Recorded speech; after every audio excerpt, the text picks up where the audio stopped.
welcome to another episode of Melly's Couch. You guys have the tendency to say that I wear many hats, but today our guest might be competing for me with how many hats she wears. So today we have a rapper, producer, videographer, photographer, manager, CEO, and so many other names. Smokey Smothers. Hey. I'm excited. I'm excited. So you have more hats than me, and that's saying a lot. Hey, as a Sagittarius, I'm gonna do it myself. I'm gonna do everything myself. Yes, like, yeah, exactly. real independent energy right there. So I want to start off with the most important thing, or the most important hat that you have, the legacy. You came from a legendary family, with your uncle being Little Smokey Smothers, and your granddad being Otis Big Smokey Smothers. Yes, indeed. So you have big shoes to fill. Yeah, it feels like it. Sometimes I'm like, What does it mean to you to have to be carrying this legacy, and do you feel pressure? Especially you did a post, or you mentioned somewhere that your granny told you to carry the legacy and carry the name. So is there any pressure there? How does it feel? I would say it doesn't feel like pressure because my granny and even my mom they're not the type of people that you gotta overachieve. They just, hey, I believe in you, I'm behind you, do it, you got it. So it's more of a nurturing feeling than you gotta do this. Right. So it's never really felt like pressure. But I will say probably when I was younger, teenage years, I did feel a slight bit of pressure as far as when I started first using my granddad's name in my names, because I went through a number of names. Yeah, I know. We're gonna talk about it. We will talk about but it. No, it doesn't feel like pressure. It feels right. It feels like I'm doing what I'm supposed to be doing. Yeah. Do any of their old fans kind of come at you, or do they support you, or do they even know who you are? You know what's crazy? It's a crazy story actually about that. I did my first tour in 2022, I want to say. Yes. Right, I had to think about it. Yeah, 2022. I stopped in Madison at Mickey's Tavern, and it was just a small show where people were just most of the people there were attending the bar. Yeah. There was this older guy there. He was like, I know that name, Smokey Smothers, and he was asking me questions, and I was like, yes, my granddad, and apparently he was a fan. It was an older guy, so he was like, this is so cool to me. I didn't know he had grandkids that were out here doing music. That's so cool. It felt really good. I took a picture with him and everything. So, but a lot of the time, even on YouTube, I'll see people doing covers of my granddad's song, posting his song, and I'll comment. And they'll be like, oh, that's really cool. No, blues fans are very welcoming. I would say that. Okay. They're not like hip hop fans. You ain't why you a girl and you using his name? What are you doing? That? No, it's not like that. So it's real welcoming. That's good. That's good. Does their music influence your music in any way? I would say yeah, because essentially to me, hip hop has some deep roots in blues. Yeah. For sure, if I can compare any other genre to hip hop, it would be blues first and foremost. And I do feel because I'm a blues baby and an R&B head, I kind of incorporate all of that into my music in some way, for sure. Yeah. Is there anyone you would say that has been instrumental in you carrying the legacy and shaping your career since you took on the Smokey Smothers moniker? We'll talk about the other stuff later. Well, from day one, of course, my brother, Rio Hillman, comedian, booking agent, manager, amazing big brother.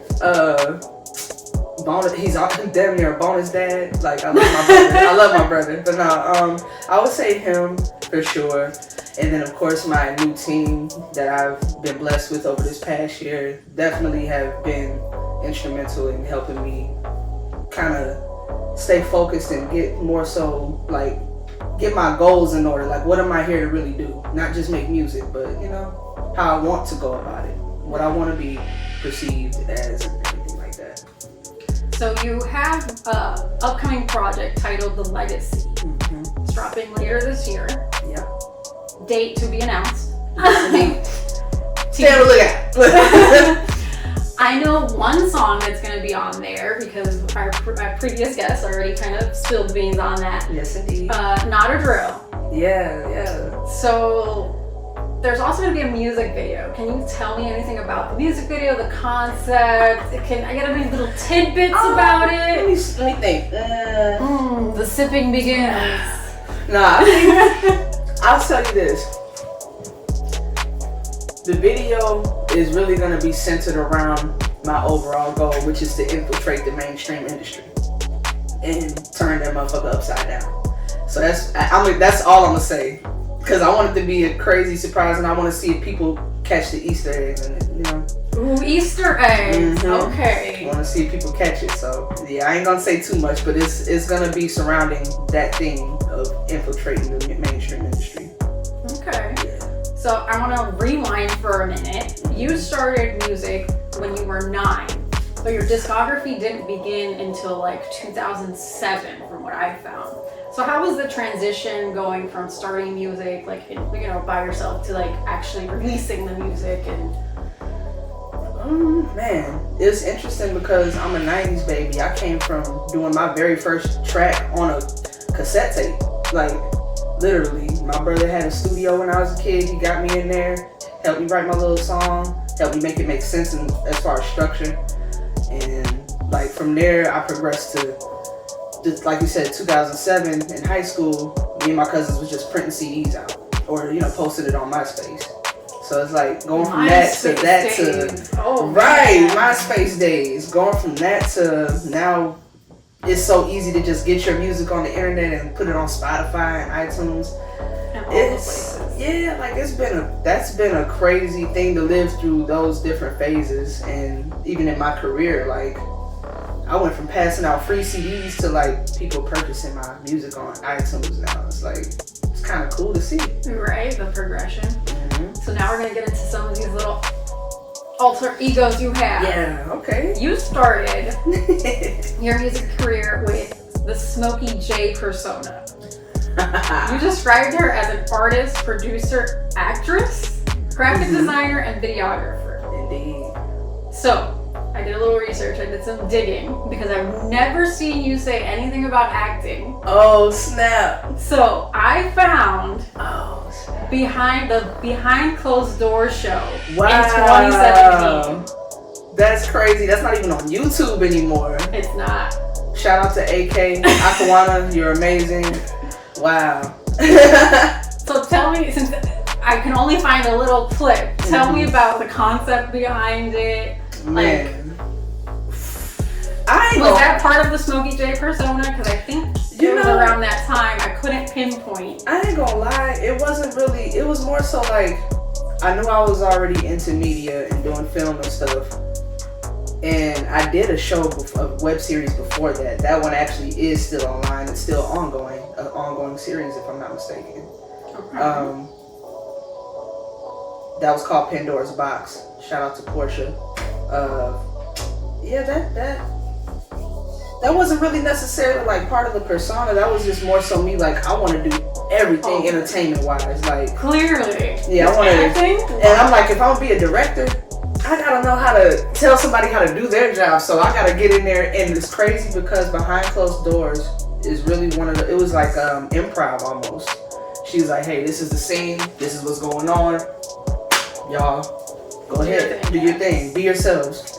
So it was almost damn near borderline reality TV in a way, but it wasn't literal real life. Yeah. Like, but she definitely grabbed things from real life or people, people's experiences, and we just kind of made it work together. I actually helped edit some of that show too. I was all the things per usual. This is why you have so many hats and so many titles, because you're just doing all the things. So let's talk about another little tidbit I found in 2017. You did a rap battle in Atlanta. Yeah. Since when are you a battle rapper? Because I didn't know that. I forgot who approached me, and I want to say, dang, I can't remember who approached me to say, hey, you want to try battle rap. I cannot remember who did that. And I'm sorry if you watch it, because I know it's probably a lot of people within that community that was like, it was me, what's up, come on. Like, and I'm sorry, it's been so long, but like, no, somebody asked me if I wanted to try it out, and I was like, sure, hell yeah, I'm a hip hop head, let me get it together. And shout out to KT, my mentor in that battle rap. In my eyes, he's my mentor, because you know I always consult with him, like, hey, does this bar sound good, does this punchline, does this lead up to that, like, good, whatever, you know. Shout out to him. Yeah, battle rap. I only did 2 battles in my whole career, and that was with Atlanta Battle Rap, the organization. I met a lot of cool people, but did you win? I did not. Okay, so the only reason you didn't win the rap battle was? The only reason I did not win either battle is because I choked. I forgot part of my, because I'm gonna tell y'all right now, don't let nobody, yes, part of battle rap is knowing how to do rebuttals off the top of your head, but all of this is pre-written. So it's like, I forgot part of my rhymes, choked, and that automatically kind of is like a, you know. So you had like a B-rabbit moment? Definitely. Not as bad.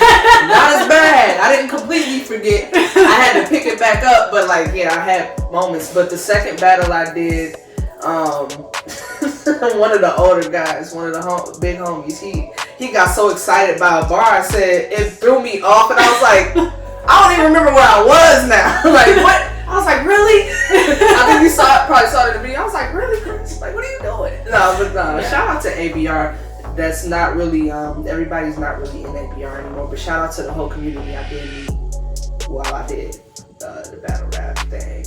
I thought about getting back into it again, but it's real stressful. Yeah. No, it's stressful. I don't think I want to see you back in battle rap. It's stressful. It's stressful. It's a lot.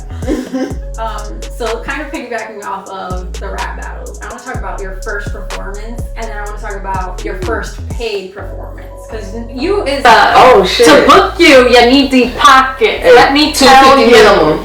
Let me tell you, I book her, but I don't know how. She be doing me favors, but everybody else, deep pockets. Hey, pockets. So let's talk about your performance, your first performance. I was 14 and in 8th grade at DeLong Middle School. Me, one of my cousins, and 2 of our friends got together, got a group together. I wrote the whole damn song, like from everybody, from me and the other person's rap to the hook that they sang, the other 2, the girls sang, and I made the beat. Like, I was so nervous, dog. I was so nervous. And we had to perform it for the 6th grade class, the 7th grade class, and our class. So it's like, the whole school, teachers and all, like, I was so nervous. And I still have that performance on DVD. I'll have to put it in your hands one day. Yes. Yeah. I need to see this. It was crazy. It was beautiful though. Like after we did the performance for the 6th grade class, I was so like, I'm ready to get back up there. I'm ready to go back up there. Like, still in my little shy phase though. Like, I wasn't doing like how I'm a hell of a performer now, but like I was still kind of like little shy. And, you know, but like I did great and the kids loved me. They like, a lot of the kids kept running up to me like I was a celebrity after that. Like, it was, yeah, I loved that. That was a very beautiful experience. And now, your first paid show. My first paid show came from me winning a showcase that was hosted by B Moss, who is a great DJ based in Atlanta. Yeah. He's a touring DJ, and he does a lot to actually like help independent artists learn what they're supposed to be doing, as far as like, hey, you gotta get your BMI set up. Hey, you should be doing it. Hey, like, and he, like, I love doing his showcases. If y'all ever see him in y'all city, sign up for his shows, please. Do it. I won. I almost cried on stage because I wasn't expecting to win. I was just there because I wanted to perform and meet people. Yeah. So I'm like, they was like, yeah, the winner is Smokey J. Actually, the person who chose me to win, Ray. Love you, my brother. Love you. He's a dude out of Maryland. He's awesome, and he chose me to win. And I was like, what the hell? And I won a slot on B Moss's next show, and I think it was like $150 I got paid for that. What? To just do it. I think I did a song. Like a song. Wow. A song or two, yeah. And I was so excited. I'm like, this is my first time getting money for a show. What the fuck? And now? All that hard work started feeling like it was paying off, you know? Yeah. Like, man. Now you get paid for shows all the time. Yep, shout out to Rio. You make shows. You make a couple of exceptions for Melly Starz. Oh, for sure, yeah. But aside from that, only the gang. Exactly. So you used to make beats. Well, you still kind of do. Mm-hmm. But I want to take it back to a beat tape that you made. Oh, let's go, Melly. Cannabis and coffee. Close. What was it? Comic books and hot sauce. So what is Cannabis and Coffee? Cannabis and Coffee never got released. Oh, you probably saw a picture for it. I did see a picture of it. It never got released. I actually don't know why. I don't remember what I was going through at the time, but no, the only beat tapes I had released was Noises in My Head and Comic Books and Hot Sauce. Comic Books and Hot Sauce is hilarious. Yes. And I was heavy, like, buying comic books a lot. I was reading The Boys. I know a lot of people probably watch the show. Yeah, the show. But I'm an original fan. I was reading the comic books. Voodoo Child and American Vampire. Those were like 3 heavy ones I was reading at the time. And pretty much I based each beat name off of the vibe of those comic books. Wow. Yeah. So, and like I love hot sauce. So like incorporated that too, you know. I wish that we could find Cannabis and Coffee somewhere. Hey, I might have to make that a thing. You might Cannabis and Coffee. It might have to just be a thing. It's catchy. It is. 2 things that go perfect together. Yeah. So what did you use or what do you use now to make beats, and what did you use back then? Is it still the same thing? You want to go all the way back to when I first started making beats? Yeah. So what did you start on, and where did you end up? I first started making beats on a Dr. Rhythm. I think it was a DR5 or something like that. A drum machine. What? Straight up drum machine. My brother, when he got rid of his physical studio, his brick and mortar, he gave me the 4-track tape recorder, Tascam. He gave me the and the drum machine. His homies was like, yeah, let her have it. I was like, I used to be like, you could put batteries in that motherfucker and walk around with it. So I'd be in the school hallway just jamming beats out. Like, yeah, no, I started on that. Then I went to Fruity Loops. I came across that when I was like 15. Yeah, so I've been using Fruity Loops since I was 15, but I've also dabbled in like Logic and Ableton. But I mostly use Fruity Loops. That's really my jam. Like, you could do so much with that program. I even record myself in Fruity Loops. Damn. Yeah, Fruity Loops is, I feel like, a place where a lot of people start. Yeah, it's really a good program. Like, and people be like, oh, you using Fruity Loops? Like, yeah, but I make all my shit from scratch. Like, these are, no. Yeah. I also saw a post back in the day where you were writing a script.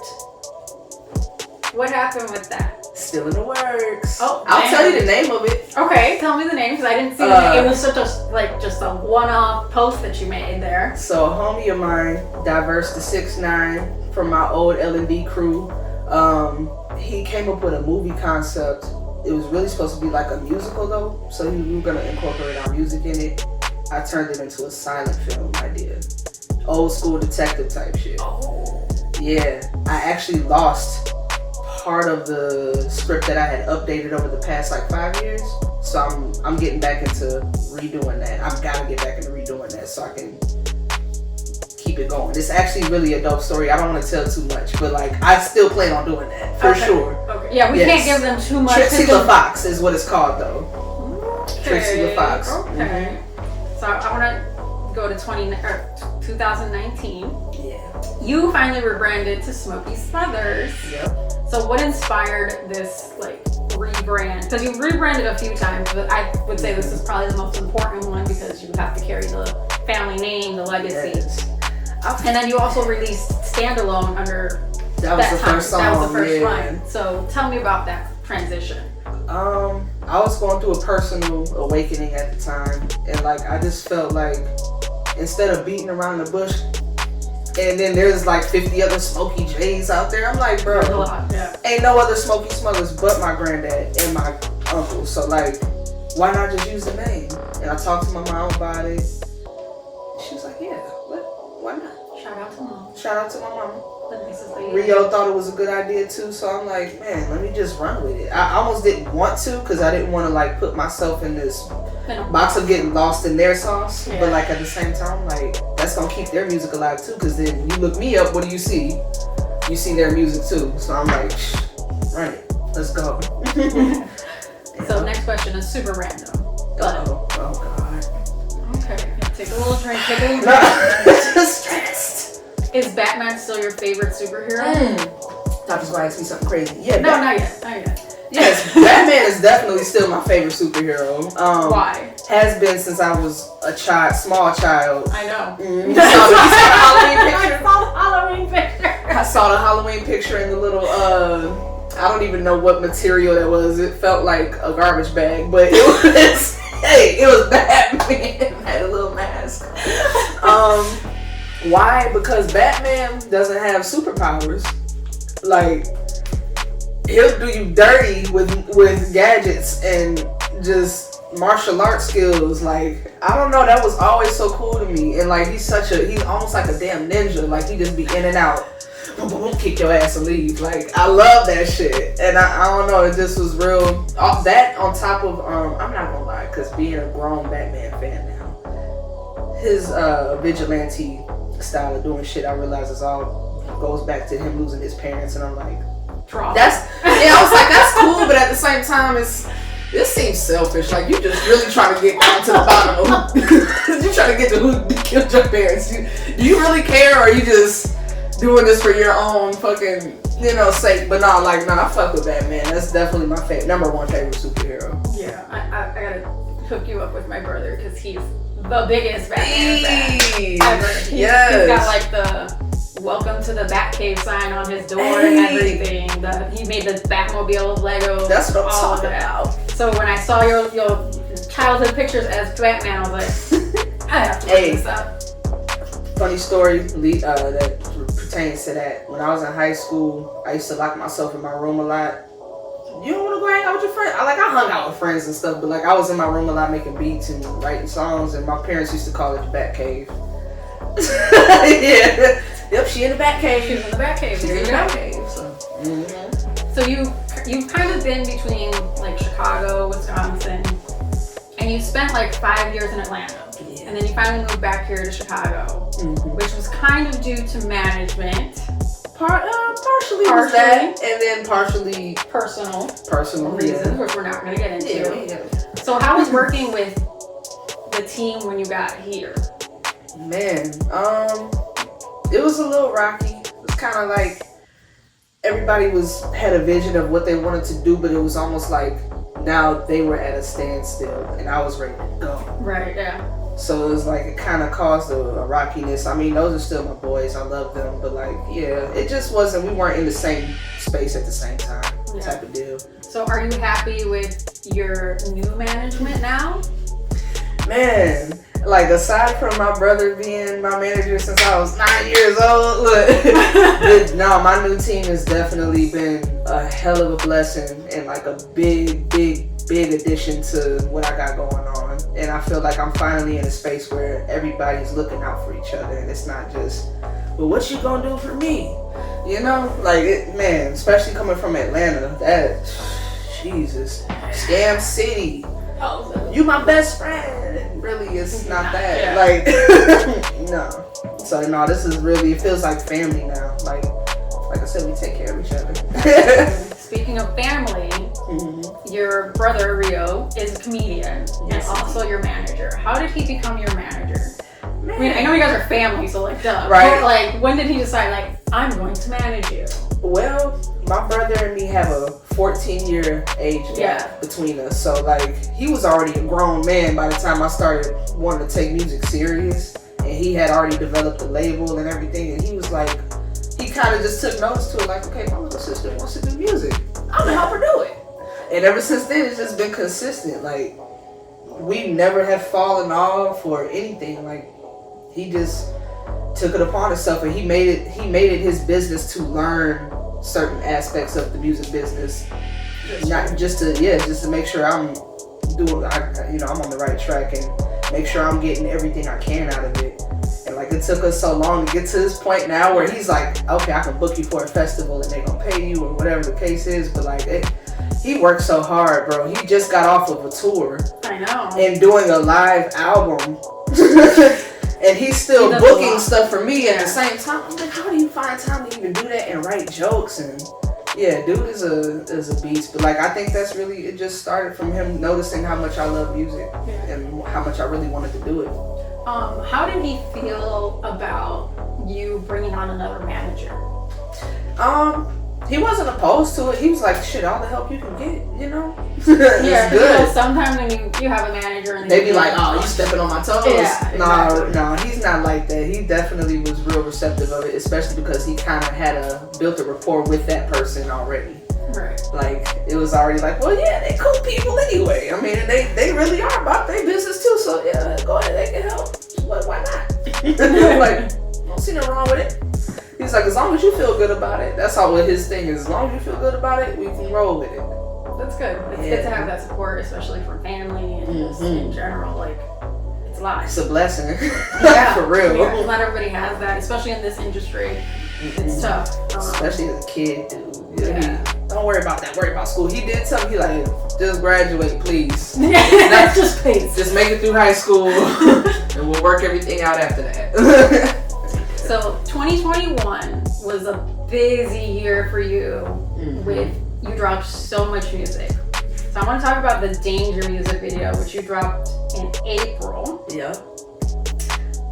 In there you have some tarot cards. Yes, indeed. Yes, so indeed. I brought my tarot cards. Oh shit. To see if you wanna, maybe pull something. Give me a little something. A little something. A little something. Okay. Let's see what you got. Let's see what you got. Now, if you put it in the music video. Yeah, and it was very symbolic. Like, and I actually knew what cards I wanted to display in the video before I even did it, because people don't know, like, the song Danger really wasn't just a shoot 'em up ass song. Like, it really wasn't about that. It was more so about kind of mental health and like choosing different paths in life. Like, people, you know what I'm saying? I grew up around a lot of motherfuckers that they don't ride for their block, and it's like, okay, that's cool, but like, what does that even mean? Yeah. Like, you finna die over a block? Like, what you mean? Over a street? Bro, what? What does the street do for you? Yeah, like, I'm not gonna lie, y'all. I'm not no top tier. I don't even do readings for other people, for real. Oh, okay. I pull for myself mostly. So you're gonna pull for me or yourself right now? I'm gonna let the cards tell me. I'm gonna let my higher self do his thing. I don't really even, half the time, I just be going with the flow. I'm not gonna lie, this is... You can shuffle a lot better than I can, because I'm just there like, boop, boop, boop, holy shit, figure something out. Like, I'm real, I'm very into the occult. I'm real, I would call myself a witch for sure. But like, tarot is not really something I do for other people, but... I would also, while you're pulling, you also dropped, wow, okay. Well, clearly, there's a message. You said one, right? One, unless you want to do more. But you're a novice. Knight of Pentacles. There's textbook generalizations of each card, of course. But I don't really like going off of stuff like that. I mean, more about what it means to you. Mm-hmm. And I know Pentacles already is usually career, money. Yeah, you know what I'm saying? So like, Knight of Pentacles, honestly, to me, I feel like this is for the whole room. This is for the whole room. Like, honestly, it feels like every opportunity is starting, the doors is opening for motherfuckers. We moving forward movement with our opportunities, like getting into the right places, getting into the right spaces, being around the right people that are gonna help facilitate everything. Yeah. We just had a conversation literally about this earlier, about how we trying to to build a collective, a conglomerate of creatives. Because I feel like we have all the puzzle pieces. And that's what I feel like this is like it's an opportunity card. Like, you got some opportunities in front of you. Go ahead and take them. Literally in front Go of for us. them. Right, literally, go for it. I saw another card try to pop out. I ain't even going. Strength. Wow. Oh, my mama, strength in numbers. That's all I'm gonna say. That's what I'm picking up right there. You see, it wasn't that scary. No, it's only scary because, like I said, I don't ever want to be no motherfucker that's like, yeah, like, no, I'm still learning so much. You know what I'm saying? Like, I'm not a cocky ass person. But like, no, them cards don't lie. I mean, it just be confirming. All cards are is really confirming what you already kind of know. But it's more of a visual, like, a confirmation, visual confirmation. Yeah, I think you definitely just confirmed a lot. That's also, look at the second, my higher siblings. Just look at the second one. It is, it's strength. And strength doesn't just mean like, oh, strength is like in you're strong. Yeah. Or like you're emotionally strong. That, to me, that with that Knight of Pentacles, it's strength in numbers, the opportunities to go ahead and grab them motherfuckers and get, let's go. Yeah. So, kind of piggybacking, staying in the spiritual topic, you also dropped Lala. Yeah. And you have a line in there that says, keep the crystals like a pistol. Oh, my mama, that's for friend or foe. Break that down for me. So we'll break that down for people who don't get it. So when I said keep the crystals like a pistol, that's for friend or foe. I meant like, I got crystals that'll protect me from motherfuckers. And whatever the hell thoughts they got or whatever shit they got going on that I'm not seeing. And it's also for friends like amethyst. That's a healing stone. You know what I'm saying? Like I want rose quartz, stuff like that. That was for my friends. Rose quartz is for my friends. Obsidian is for the ops. Like, you feel me? Oh, my mama. That's an op for sure. I swear, like, that's for the ops. So yeah, nah, that's what I meant by keep them like, keep crystals like a pistol. That's for friend or foe. Like, I'ma protect you, or I'ma protect me and my people from you, or from whatever the hell. Like, facts. Yeah. This same year, you also dropped Live from Your Mom's Crib. Yeah. And it had Hold Me Down on it. Can you tell me a little bit about those projects? Live from Your Mom's Crib. Oh damn! Wait, you said Hold Me Down? That was was that from? I think so. That was from Shadow. Oh, I'm sorry. I dropped. It's not your fault. I dropped a lot of music that year. Yeah, you did. Like within that year, I definitely did. Live from Your Mom's Crib was on some. I haven't released nothing for real. I was staying with my mom for a little bit, kind of taking a break from Atlanta, and I recorded all of Live from Your Mom's Crib in my mama's crib. Shout out to my mama and my daddy. Well, now the title makes sense. I recorded Lala in her bedroom actually. Oh. Like, cause my mom would be chilling in the living room doing her thing, and I needed a real quiet, good space to go to. So, I didn't want to dwell in. My daddy got the man cave in the basement, so I'm like, let me just, And then my partner at the time was in our room, so I'm like, let me go to my mama's room, record all this shit real quick. I think I did that in her room and a couple other tracks. But yeah, it was real. It was from my mama's crib. It was from my mom's crib. But it was more so like just me like putting my swag on shit, like rapping in a way that I really hadn't rapped before for real. Like came from being more so of a conscious rapper type of deal to like, I'm just gonna have fun with this shit. It was just about having fun. It was definitely more fun. Mm-hmm. And Shadow Work was like that more personal. And Hold Me Down I wrote in honor of my cousin Jimmy Richardson that had lost his life over some dumb shit. Not because he was into some dumb shit, but wrong place, wrong people. Yeah, wrong people, situation. All kind of goofy shit. But yeah, that's pretty much where Hold Me Down came from. And it was like a letter to my family. It's a deep one. A letter to my family, like, I love y'all. Hey, we gonna hold each other down no matter what. I'm gonna hold you down even when I'm gone, type shit. Like, yeah. So I found it interesting tidbit. You made 100 physical copies and you sold them for like $5. Hey, one dude in Rice Lake bought one for 100. What?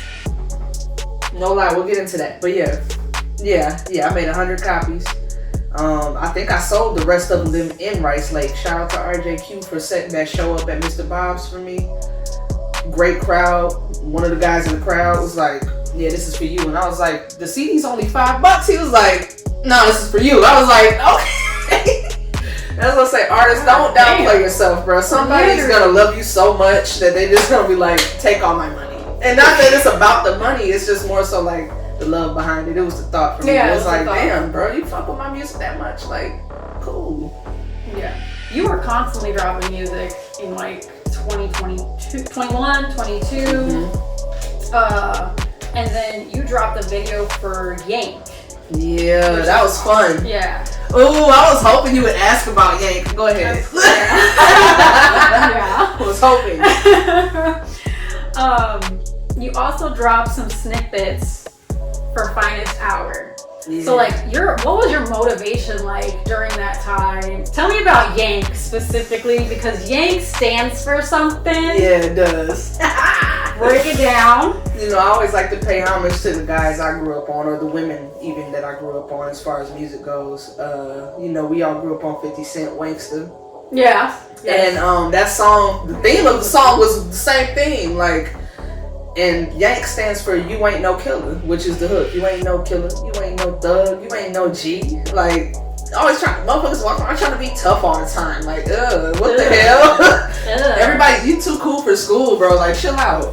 No, is you cool? What the hell is wrong with you? Tough as hell for nothing. Like, what are you walking around tough as hell for? Like, I know gangbangers that watch anime. Like, what are you're overdoing your part. That was pretty much the song, like, theme. But, Deshaun made the beat.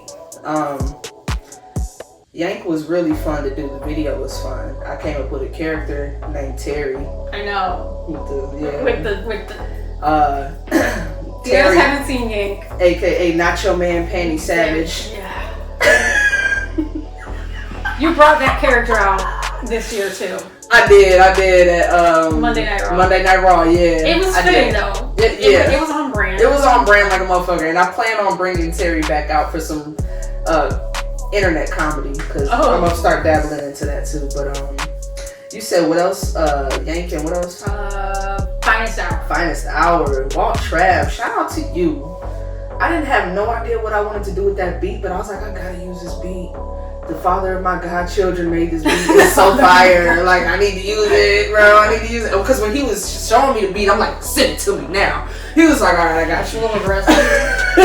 I used to sit there and just listen to him run through his beats like, let me get that. He just, all right, it's yours, bet. Finest Hour, I didn't know what I wanted to do with it. I sent Walt the beat and I said, do your thing. Make a hook, do whatever you want to do. I'm gonna write off of that. And he sent me back that, from the mud I acquired on the way to the champagne showers. Yeah, like, and I was like, ooh, I know exactly what I'm gonna write to this shit. Like, yeah, so shout out to him. He brought the best out of me with that track. But yeah, Finest Hour was, so I like doing that with my collaborations sometimes. Like, it ain't always an open verse. Sometimes it's just an open ass song. And I'm like, yeah, let me see what you got so I can, yeah. So you are probably the most famous person I've That's crazy, so Melly. hard. Come on now. What? I'm fangirling. Oh my god. You've been don't even do it. You're like too humble for the streets. Like, they don't even realize. You've been on the radio like a million times. Yeah. You were on 93.1 Jams, Coop 91.7 FM, and 101.7 The Truth. Mm-hmm. Was that your first time on the radio? Or like the first? Yeah, for real. Outside of like, I think I did. Do you remember what songs were played? No. I'm not even gonna lie. And I have the video clips of them in my phone because I was, screen recording. But like, I think the radio station in Madison was the first official, actual radio station I've been on. as far as online radio, I think I did The Best Kept Secret around that same time too. Shout out to DJ Ben Hop and everybody over there. Anyways, how did it feel to be on the radio? Especially like those first few times. Man, when my brother told me I was gonna be playing in Madison, I was like, for real? What? Okay, because I've seen peers of mine, even from my hometown, they've been on the radio, they've been on B103 and all kind of shit. So I'm like, damn, I felt like, okay, I'm doing something right. We doing something right. You are. I've been on college radio. I'm still in rotation on a lot of college radio stations. You definitely are. So I'm like, that was a big milestone for me. Even doing Excitement Radio with, like I said, DJ Ben Hop and them, like that was even a big deal to me because DJ Ben Hop, another humble motherfucker that's actually that guy. Timothy Hemsworth. Timothy Hemsworth. You know, for real, the whole team over there, they're great people, and they really rock with me, and I love them. Like all of that, like from online radio to that was always a big deal to me. Even now, like if somebody was like, "Yeah, we finna get your song on this station," I'm like, "For me? What? Me?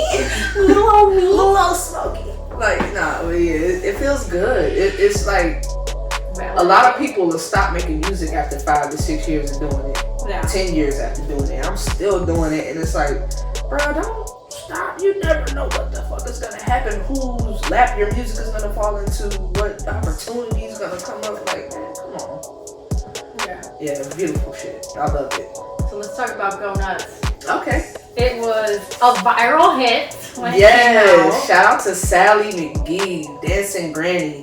Girl, I love you so much. And I heard that you have an interesting story about the music video. Big shout out to Shakara Blue because me and her been rocking for so many years, and like every time I got a song for her to get on, we do it and we get it done. She's all the way in Arizona. I was all the way in Atlanta. Yep. And I was like, we did this song. We don't really have a way to like, we do, but it's like, it would be too much trying to figure it out, and budget wise, I'm just like, bro, excuse me. I'm like, bro, we can really just put this together. I said, take your iPhone. I'm gonna take my iPhone, set it up, ring light, white wall, and I'm gonna do some shit. I got an idea. And she was like, okay, cool. So she sent me her footage. I took mine. I got some cool ass shit to put in Final Cut Pro, make it look like we on TV, and it's just like a nice little bop to fit the kind of the 90s vibe. Yeah, it was super cool. Yeah, super like cool. we literally shot that shit in 2 different states, and I put it together. Facts. During this time, you also did Coca-Cola commercials. Yeah, I did little mock-up Coca-Cola commercials, even with some 90s Coca-Cola footage. I know, it was super cool. Cause like I forgot up with that. I can't remember if it was Minx.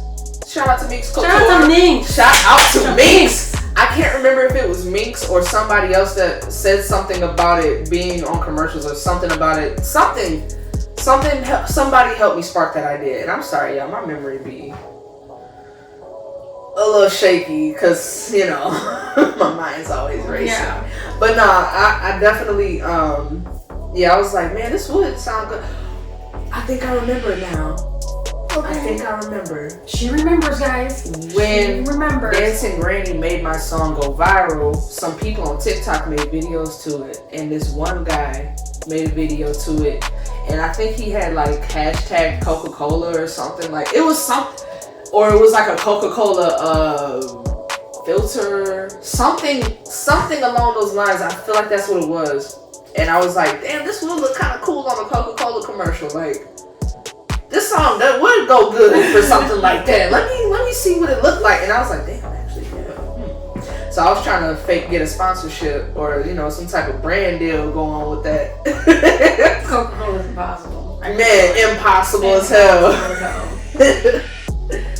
On the SOS podcast, you talked about being an anime nerd. Mm-hmm. What's your favorite? My favorite anime is Bleach. Always has been. I have still a lot of Bleach to catch up on because they started releasing more episodes and shit as of recent years. But like from middle school to now, like Bleach was always my jam. Like and because of the fact that there's so much spirituality in it.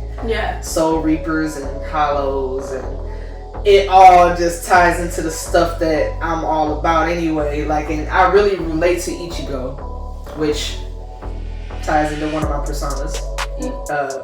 Ichigo Kurosaki, for the non-anime fans, is his name. Smokey Kurosaki is one of my alter egos.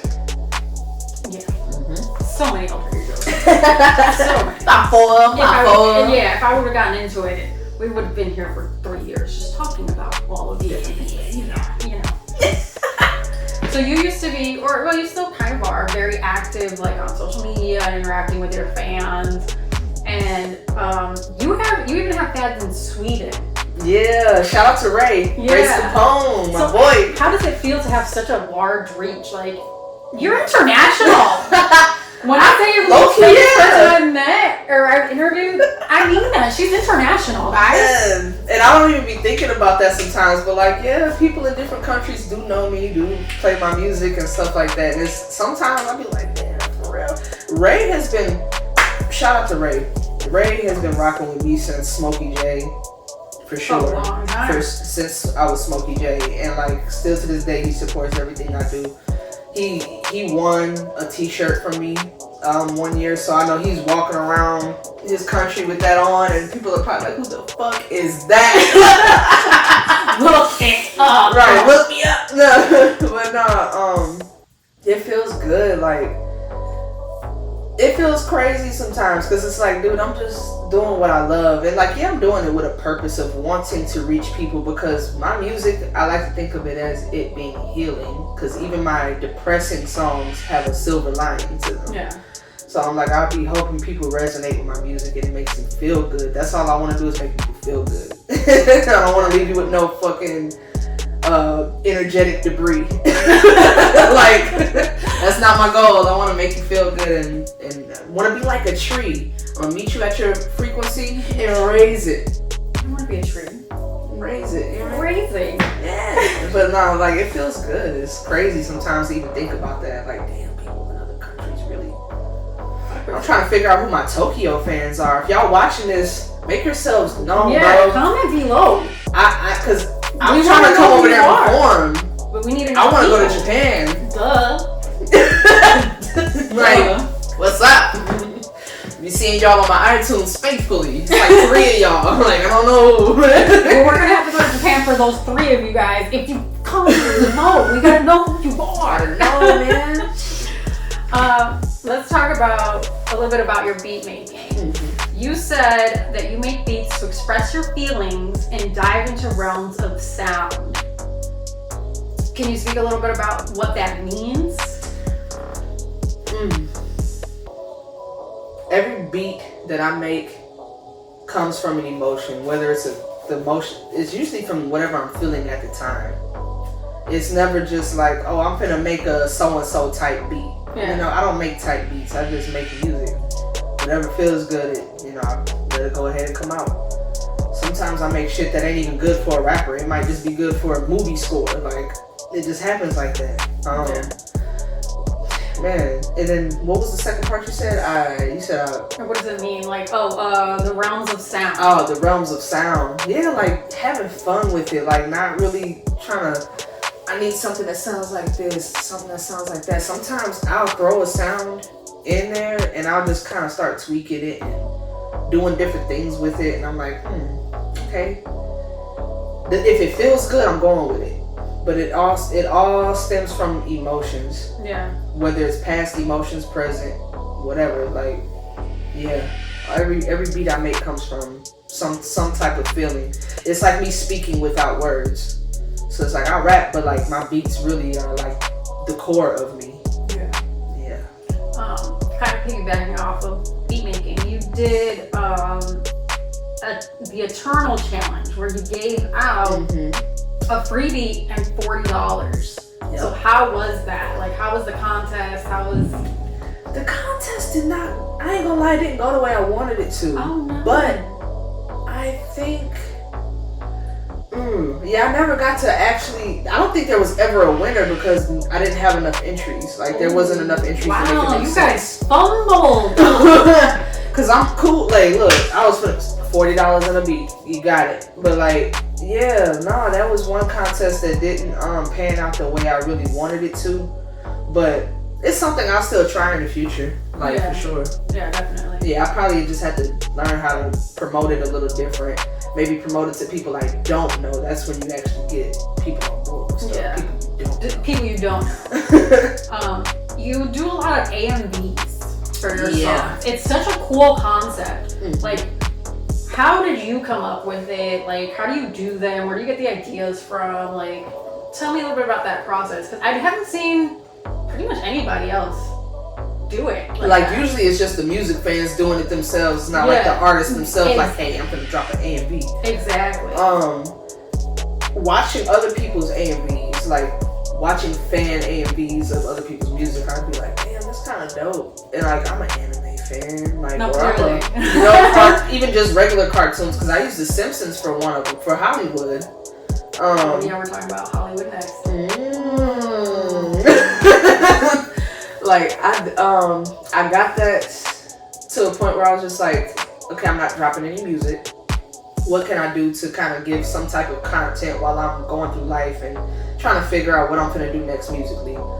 That was the idea I came up with. My brother put me on to like having people on Fiverr do the AMVs.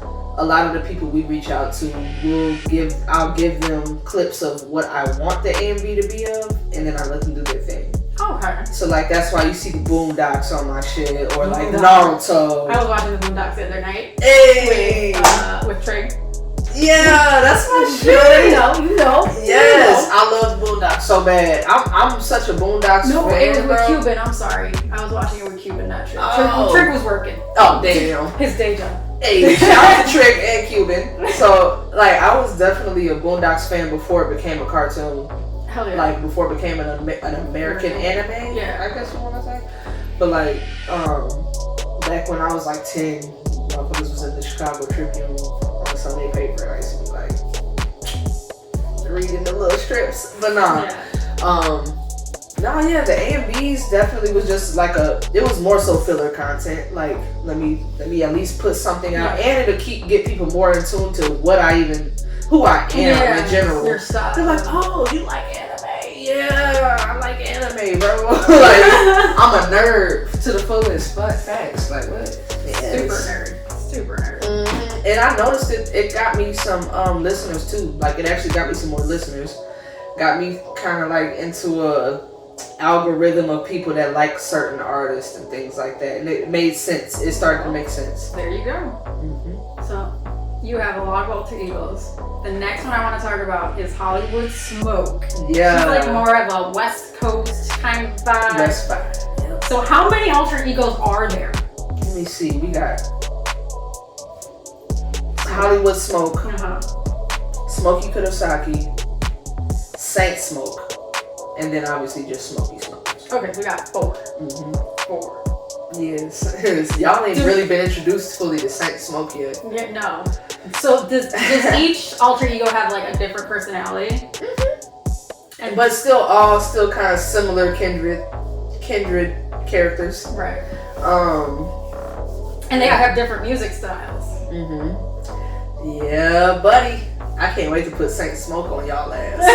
Woo! Yeah, gonna be like, God damn. Mm-hmm. That's the next one I gotta introduce, but yeah. Yeah.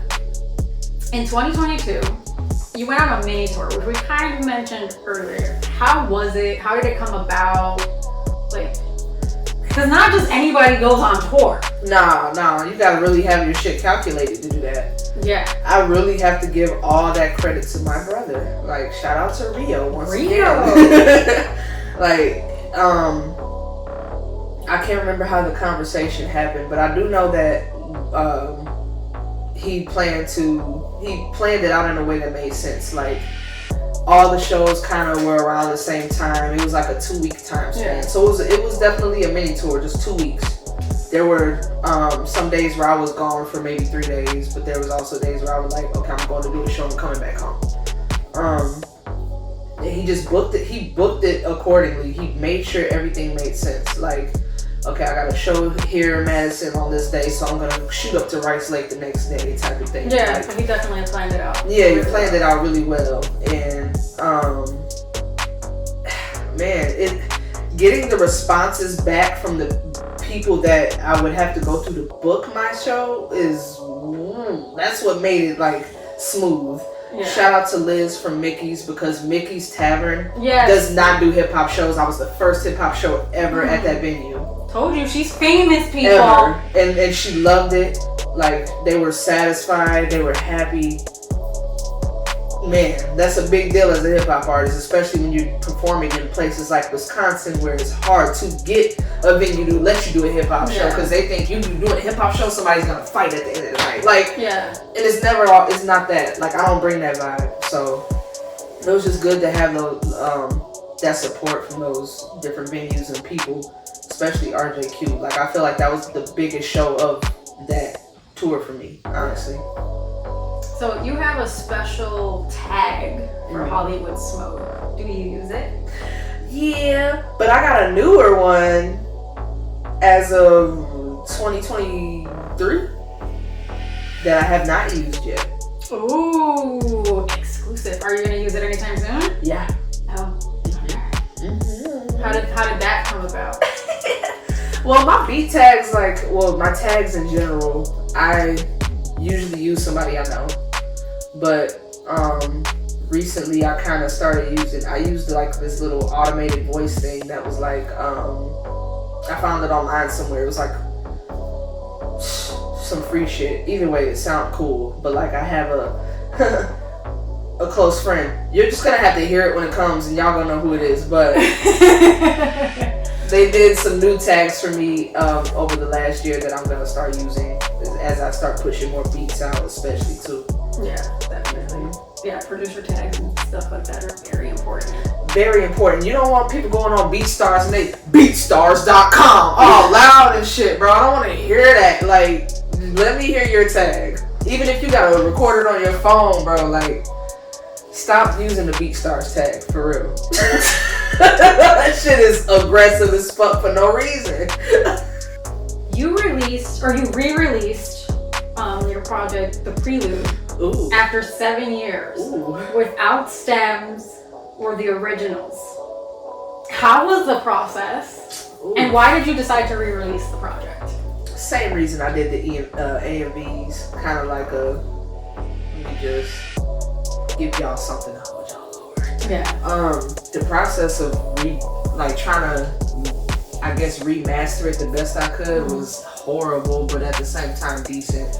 It was more so like, I guess, lifting the volume of the songs themselves, because I could, like you said, I didn't have the stem files, nothing, so had to make it work with what I had. But like, I also added on Two Queens, which was a song I did for my granny and my mom back in like 2013. Maybe early 2014, right before my granny passed, which I was blessed enough to get her on the phone to get her voice on the song. Man, cause like, I don't think anybody else really has a recording of her voice like that. So I was like, I gotta get this. And that was before she wasn't even like, she was old and kind of in and out the hospital, but like, we didn't know she was gonna pass that year. So I felt blessed as fuck to get that. Like, I had them, I'm like, I gotta get my granny on audio. I got to. The process of that shit was interesting. I think it was my brother's idea to do that, to re-release it as a remastered version. Of course it was your brother's idea. Yeah, look, he's a mastermind. He's the mastermind behind it. It's really him. He's brain, I'm pinky. Like, I'm just I'm just here. Yeah, that was a crazy process though. Like, I threw that shit in Fruity Loops, each track, and was like, let me just try to clean it up as much as I can. Cause I recorded that shit on Logic with little to no knowledge of mixing and mastering. Like, yup. So I'm gonna get a little fun now. Let's talk about the Smoke Buddies Discord. Oh, hell yeah. Hey, that's coming back very... Actually, I was about to shout out to the team. What happened to the Discord? Part of the reason why it's gonna come back out soon is because of them. Shout out to the team. Shout out to the team. You said what's the what with it? What's the what with it? Keep that in there, Ari. Keep that in there. Don't worry about it. I told y'all I'm the ODB of this group. I don't give a fuck. What's up? What's up? I was gonna ask you what happened to it. Why has it kind of been on a pause? It kind of got on a pause due to life shit, moving around, trying to figure out what the fuck I had going on to get myself back on a schedule.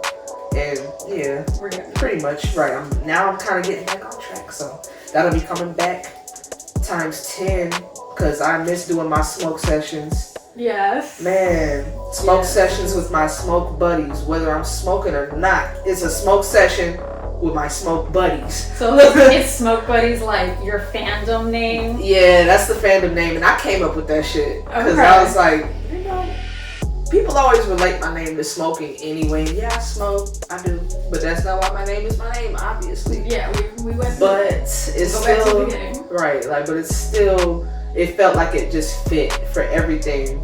I'm like, smoke buddies. Y'all my smoke buddies. My little dusty butts. Little dusty butts. So love y'all. You took a page from Confucius. Yeah. And started the Smokey Say hashtag. Mm-hmm. You would post like mini videos, meditation sounds, and you have merch, which I have. Ooh, shout out to Melly. Yes. So talk to me a little bit about like what Smokey Say is. That was really like me putting my spiritual side out more and like trying to teach people how to be the creators of their realities. Like what you feel, hey, that's your reality right there. Yeah. Like, you know, and that's why I said gratitude is the best attitude. I know. I love that's that. my favorite one that I came up with was gratitude is the best attitude. Yeah. And I do want to start doing those again. The Smokey Say, the Smokey Say things. I want to actually build a separate page specifically for that. Oh, okay. Because like I just feel like that was just more so me trying to help people. Like, bro, I've been there. I've been in limbo before. Like, it feels good when you have somebody else out there that you can kind of come across that like makes you not feel crazy or makes you feel like, okay, maybe I can be all right. Yeah. Do my affirmations and stuff like that. Like, not even to be cliche, but like just dead ass. Like, that shit feels good. It does. It does. It's like, and everything I put up there is positive. It's like it's duality and everything. So everything ain't always gonna be love and light. Sometimes you gotta go through darkness too. Do your shadow work. Do your inner work. But all in all, the goal is ascension and to realize you are the master of your life. Facts. So, and I feel like Confucius. I like Confucius. Like, I like the stuff that he was teaching, the stuff that he was, you know, his quotes is like, those stick with people. So I'm like, yeah, I'm gonna do that Smokey Say. Confucius Say. Yeah, like, type deal. Yeah, and it's funny that I brought. Right, I love that. It's probably the only one I sold.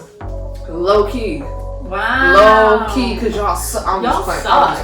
Go buy her merch. It's on my website, ready to go. I am SmokeySmothers.com. And this was actually my first time, not today, but this was the first time I ever seen it like in person. Yeah, I was like, see how it actually got printed. See. I got a t-shirts. I think I have a shower cover. You do. Shower curtain with this. Yeah, I got a shower curtain with it on there. Everything. You have everything. Hell yeah. In April 2023, you said that you started creating instrumentals before you started writing songs. Yeah. You even had a BeatStars store. Yeah. So there was also a thing that you said where you did a beat a day. So tell me about doing a beat a day. Oh man, a beat a day. Throwback. I know. Shit. Damn. Do you remember saying this? When did I say this? In April, you said? Yeah. April was amazing. Because I'm like thinking back to when I'm a big Kanye fan.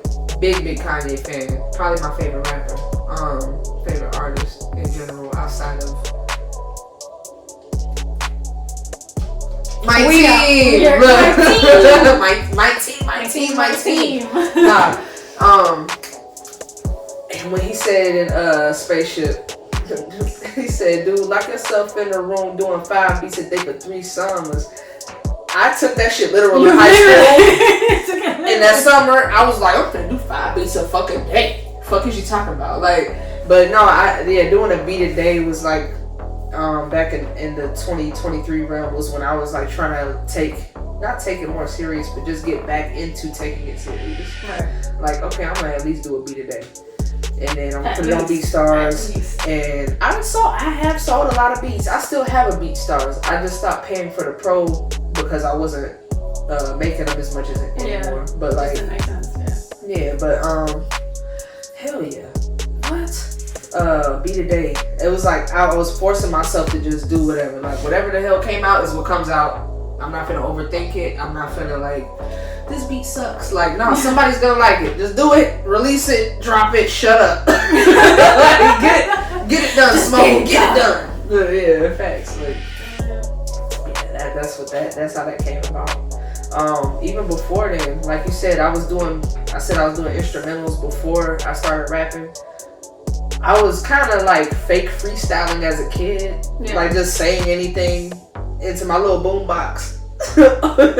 But like, I definitely had keyboards. Like my parents bought me a Casio keyboard in like 97, I want to say 97, 98. And it had the function to where you could record on there. I used to just press record and just do whatever and just keep adding tracks until it made sense. And then I was like, I'll go ahead and rap on it. But like, yeah, I started making beats before I started rapping for sure. Yeah. So during this time too, you released LSD. Yep.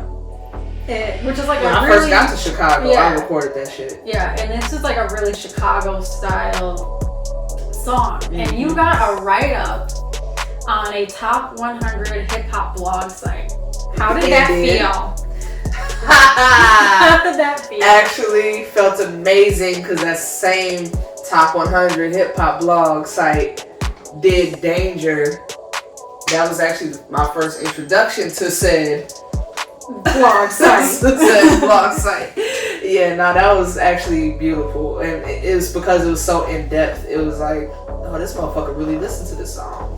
And also shout out to CT for the beat. CT is one of my homies. He's from out here. He's from Chicago, so that also added to the vibe. Like, it was all around definitely a Chicago record. Yeah, definitely. Yeah. Definitely. In 2023, you also became a judge for the Bitter Jester Music Festival, and then you judged 2023 and 2024. Yes. So tell me a little bit about your involvement with them, and like, how did you find them? And what was your experience in general being a judge and like helping the kids?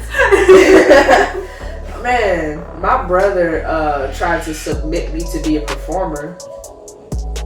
Found out Auntie is too old to participate in Bitter Jester. Auntie is too old. Yeah, I was way above the age limit. About 10 years above the age limit to compete. So they was like, well, would Smokey be interested in being a judge? And I was like, shit. Hell, my brother was like, would you want to do that? I'm like, hell yeah, why not? First of all, I've always wanted to, like, the legacy. My whole little brand is about the legacy, like literally the kids, bro. Like, I want to see all the kids that had the same dreams I had when I was growing up. I want to see them do their shit. So they asked me if I wanted to be a judge. I sent in my little bio and everything, and then it all happened. Shout out to Nick DeGrazia and Michael Saylor. Shout out to them, my boys. And like it's been a beautiful experience both years. Like, I've gotten to meet super talented bands. Super talented. Oh my god. Shout out to all of them. Your Mom, Scorched Waves, bro. Everybody. Like, even this past year, past summer, like that was a very beautiful experience. It feels good too to give feedback to young artists that need it. Like, not just, oh, your music sucks. Yeah. Because a lot of times, so what do you do with that? You go through like Submit Hub or like places like that, and they don't give you no real feedback. It's like, yeah, I don't like this. Okay, but why? What can I improve on? Like, what the fuck? So it's like, it just feels good. It's like I'm volunteering my time to make sure, you know, these young musicians reach their full potential. It's a beautiful thing. Yeah. So now, a little bit outside of the music realm. Yeah. You're CEO of Spaceflight Media. Mm-hmm. The last video that you dropped was Roll Up in December 24th of 2022. And then I couldn't find anything until May of 2024 when you did Safe. Mm-hmm. Why the hiatus? What happened? Oof. So, drawing it back to 2013 when I was a Full Sail University student. Hey, shout out to my alma mater. Hey, shout out to the school I dropped out of. College dropout. Look. College dropout, college graduate. Right. Hey. Hey, you could be successful no matter what. Exactly. No, yeah, I got a MacBook from there when I went to school. Same. 10 years later, that motherfucker started taking a shit on me. Same. Well, because I mean, I've used it so much. Like 10 years later, I mean, what you expect? 10 years, I'm surprised I got a decade out of it. Yeah. Because Macs don't be lasting that long. No. Having the not having the tools to edit the way I needed to was really the biggest thing. Because I've always had a camera no matter what. Yeah. Even when I got rid of my original camera, I immediately had another one ready to go. But not having the ability to edit the way I wanted to, as quick as I wanted to, stopped all of that. Yeah. So then so like who or what got you back behind the camera? My team. Maya Storm especially definitely facilitated that. She's like, yeah, I want you to shoot this. Alright, cool. And then shout out to Rebranding and the rest of the team for letting me utilize their tools to help that come to life. To help everything that I've done so far come to life. But hey, shout out to the team again. I got a new MacBook. I was about to ask you, I'm like, you got your Mac back? I got a new MacBook. Shout out to the team. Shout out to my manager, my other manager. And not your brother manager. Not my brother manager. The other one. And thanks to them, I'm back in business, baby. Spaceflight is back. Spaceflight actually didn't start off as a media company. It started off as Spaceflight ENT record label. Yeah. But yes, Spaceflight Media is back. Back in business. It's so far back. I mean, it's so back that you did media for Cataclysm. Yeah. And Midnight Club. Shout out to Young Tack. For both, actually. Yes, both. Uh-huh. For both of those shows. Yeah. Heck, I gotta get him on the couch, man. Yes, you do. He's just a busy man. Ooh. He's busy. So how did it feel kind of doing media for an event? Have you ever done like event media like that before? Not for real. Like I would do media of some kind at certain events just because like, okay, I got my camera on me. Or like, hey, this artist wanted me to come out with them to film their performance. But other than that, nah, that was my first time really like being brought on as media to specifically capture an event. Like photography, media-wise, oh my god. Yeah, you were like on the media list and everything, special access, all of that. Yeah. I especially want to talk about Midnight Club because while you were on media, you also made a special appearance as a performer. Yeah, wearing two hats at once. Yeah, which nobody knew that was happening except the organizers. That's facts. So what was like the process, like juggling those two things? Like you're doing media, you're capturing all these other artists, but then in the back of your mind, you're also like, shit, I'm performing tonight too. So how did that process go? And then especially you were doing artist interviews and regular media. You were doing a lot that night. I was running around up and down the stairs. Doing everything. So how was that? Like, how did that feel to have like, oh my gosh, I gotta wear like 3 hats today? It was new, very new to me, but it was almost euphoric. Like, Man, that felt like being on some good drugs. I'm like, I get to do everything I love in one night. That's crazy. Crazy. Like, come on now. Yeah, no, that was a beautiful feeling. And I felt blessed because I wasn't expecting to perform until like, what, maybe a week or so before. Yeah.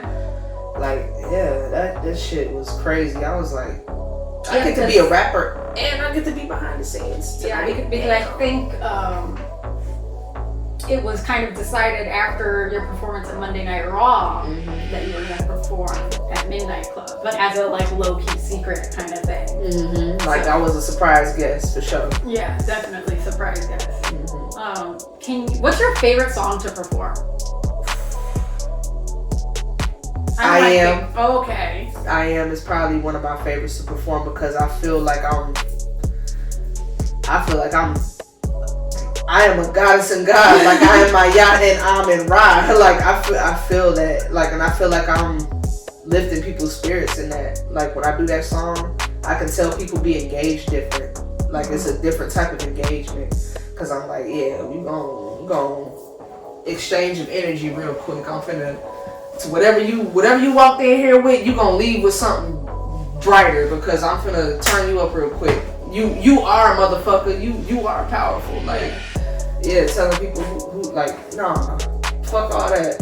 I am the gospel. I am the truth. I take impossible, make every obstacle tools to use. I want people to feel that when they leave. So like, that's probably my favorite one to perform, honestly. Nice. You're also very supportive of like other artists, and you do some features. So from what I found you did 2 features in 2024 or current year, but one of them wasn't really a feature. It was for Not a Drill, which is more of a collab. Yep. And then you were also on the Fantasies album.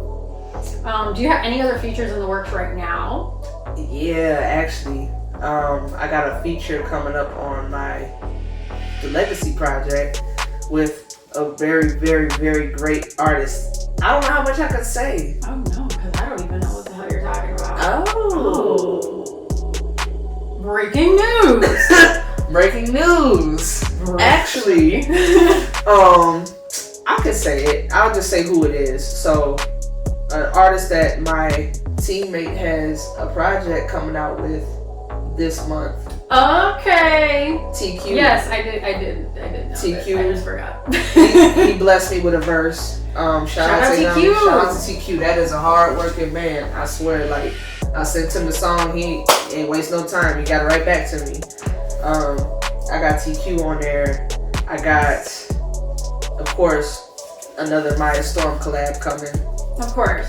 Got an Herb Dean collab that's gonna come too, because that's gotta happen. But really, I've been trying to like tell more artists like, hey, I'm trying to work. Yeah. I don't care what the song is. It could be a damn EDM song for all I care. Like, let's go. I'm ready to rap on anything.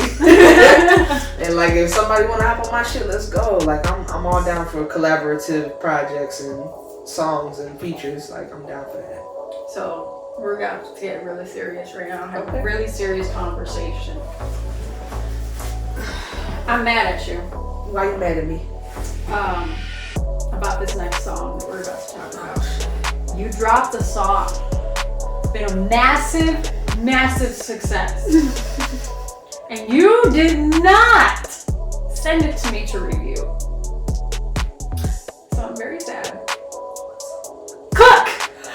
Oh shit! You dropped so much for this freaking song. You got the lyric video, the visualizer, a performance video, and you performed it everywhere, and you never submitted it to me. Oh my god, really? I'm mad at you. I think by the time. Wait, when did I release Cook? Yeah, no, it wasn't no excuse. There's no excuse. I No don't care when excuse. you released it. You could have released it last night for all I care. You could have released it 10 years ago. How dare you not let me review this freaking massive It's hit? Melly Starz. Ooh, wait. You know what? I think it's because I probably didn't think of Cook as this big deal. And it is though, because every time you perform it, you got people, now watch me Every freaking time you perform it. Yeah, you ain't lying. I don't know. I have no logical explanation nor excuse for that. You just hate me. No, don't do that. No. Fuck this shit. Right. Fuck this. Nah. Interview over. Right. I have no idea why that wasn't more pushed more, like especially like sending it to you. That would have made so much sense. Yeah. I thought we were friends. I thought we were associates. I thought you fucked with me until I saw that you were posting this everywhere except for mellystars.com. Yeah. Damn. So I got a bit of a personal question Yeah. for a couple of them. You're biracial. Mm-hmm. Does that make it difficult navigating like the music scene? Because when you did Monday Night Raw, you kind of gave a little bit of a disclaimer before your performance. So how has that kind of like...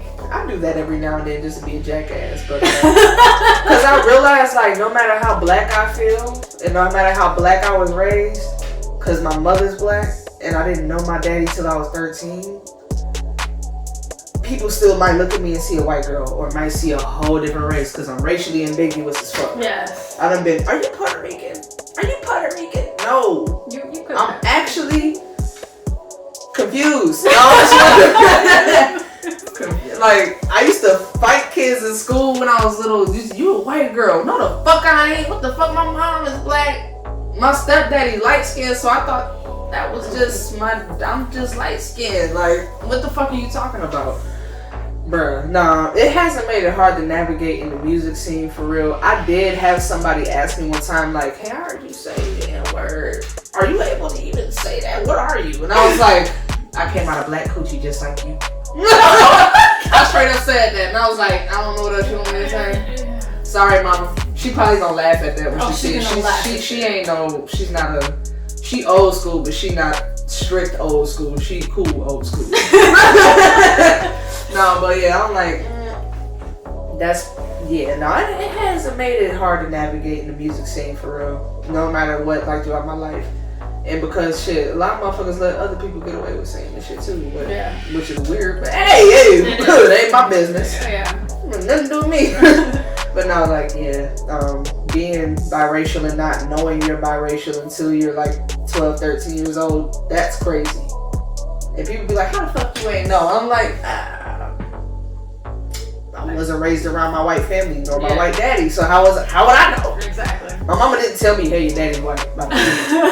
She told me when he started communicating, like, I just want to let you know. By the way, your dad is Caucasian. Oh shit. Yeah, like, sorry. I've been fighting people for no reason. My bad. Ooh. My bad, y'all. I'm sorry, everybody. I'm sorry. Yeah.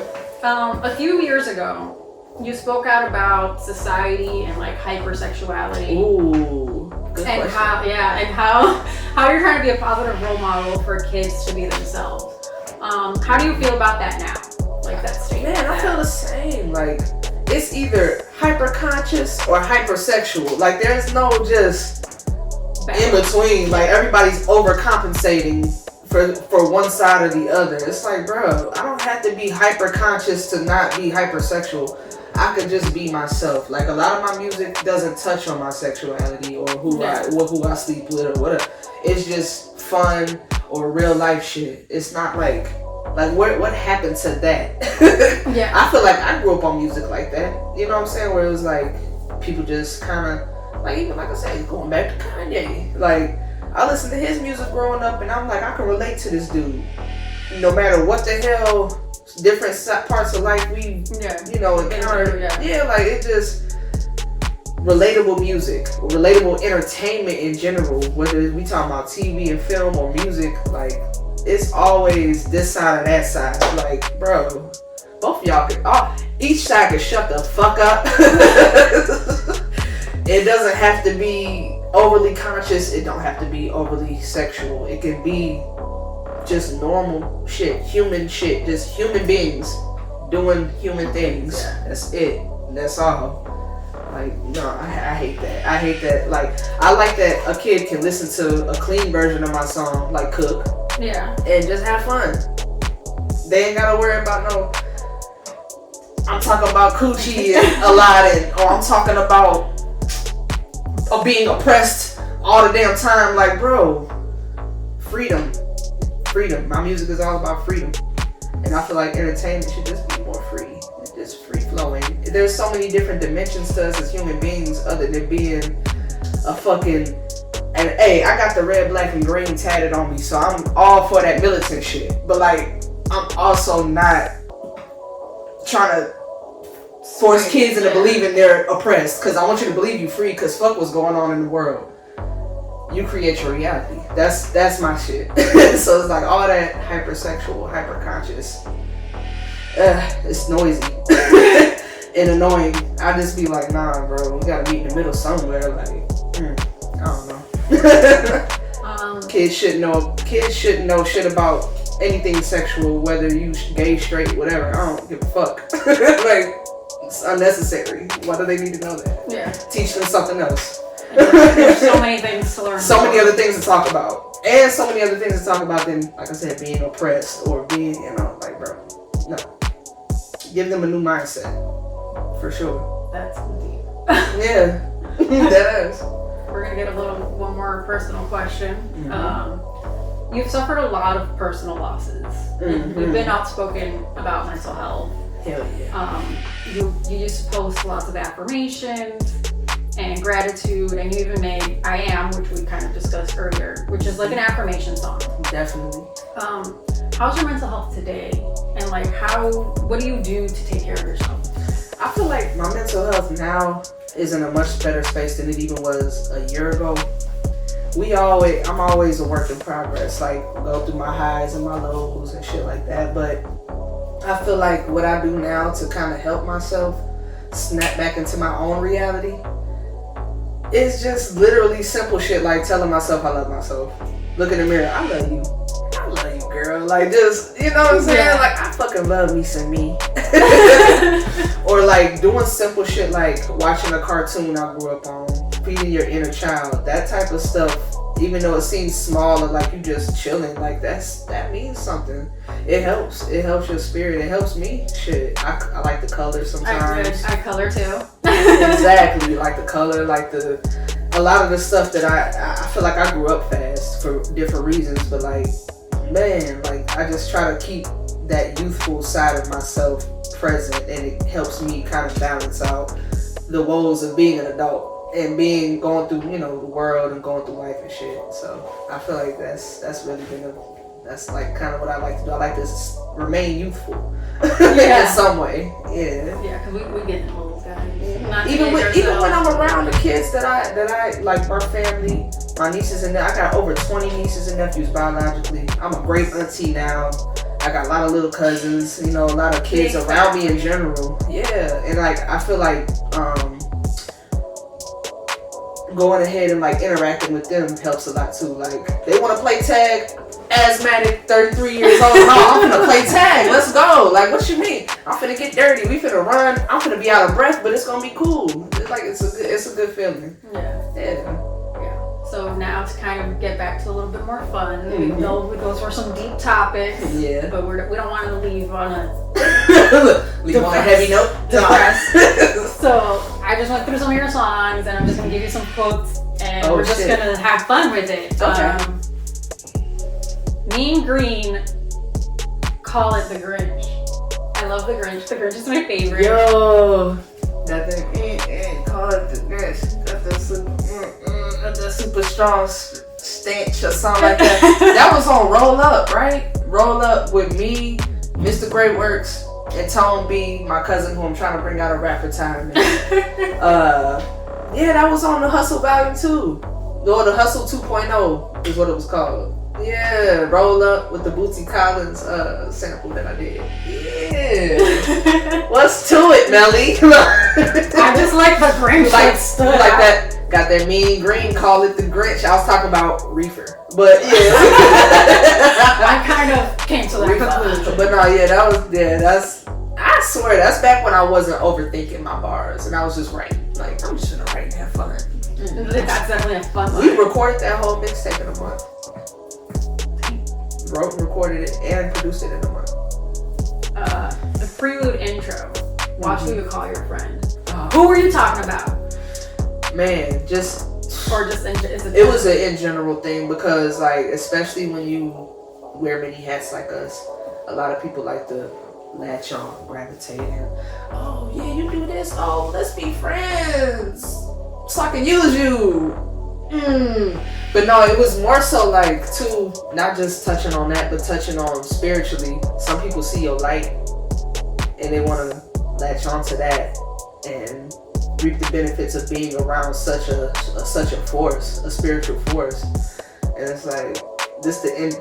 Our elders always say, this is the end of days. This is the end of time. Yeah, this is this is the end of days and shit like that. And it's like, this really is a time period. Well, back then I didn't even realize what I was saying fully, but I do know now. Like, this is a time where you gotta spiritually watch who you even let touch you. Yes. Even a handshake, bro. I don't want none of your spiritual gunk on me.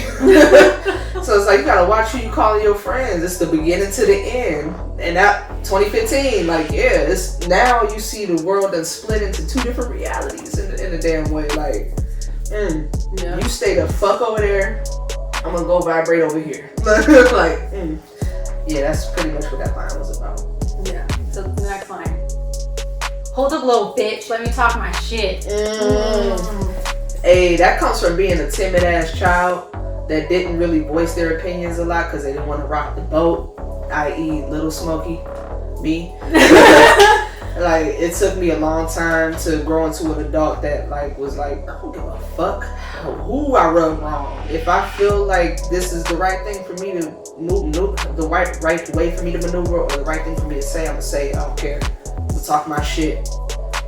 You've definitely been talking your shit this whole interview. I'm like, I don't care who gets rubbed the wrong way. Fuck it. Just be myself. Be authentic. Yeah. Without You dedicated that to your niece and your sister. Yeah. So that is like kind of about losing them. Man, yeah. How was it? Like, was it healing making that song? It was super healing, and I would like to say, from what I've heard from some of my family members and some of their father's side of their family, it's very healing and helping, because the way we lost them was stupid. That was very crazy. Like, man, I ain't never been through no shit like that. Like, I've been through a lot of death in life, but that shit hit different. Seeing your baby in a casket, like, that's a lot. That's a lot. Yeah. So on Standalone, you say, depression is a mother, look at how she raised me. So was that kind of during that same time period that you wrote it, or that's just... No, that was like actually before then. Yeah. That was, Standalone was before that happened. But Standalone, when I said depression is a mother, look at how she raised me, I spent a lot of my childhood depressed, a lot of my childhood taking on emotions that were too adult for me to process. Right. So I kind of had to, like, I grew up in a different way. Like, I don't know, I grew up real fast emotionally and shit like that, and mentally, because, it was like, it led to me being depressed a lot as a kid. Yeah. So, industry closed the door on me. I picked the fucking lock. On my mama. What do you mean by that? It means that no matter, my image may not fit the image of a mainstream female artist.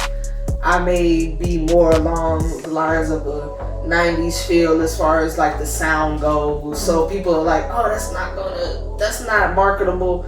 I'm marketable because I said I'm fucking marketable. Like I said, infiltrating the mainstream industry. You ain't gonna tell me what the fuck I can and can't do. I'm finna pick the locks and I'm gonna figure this shit out. And I'm gonna make this shit shake. Yeah. Exactly. So this next line, I know you want me to say this word and I refuse to say this word. Okay. So I bleep myself. I'm a real in a bad bitch skin. What does that mean? It means that my masculine and feminine energies are so balanced, I damn near confuse people.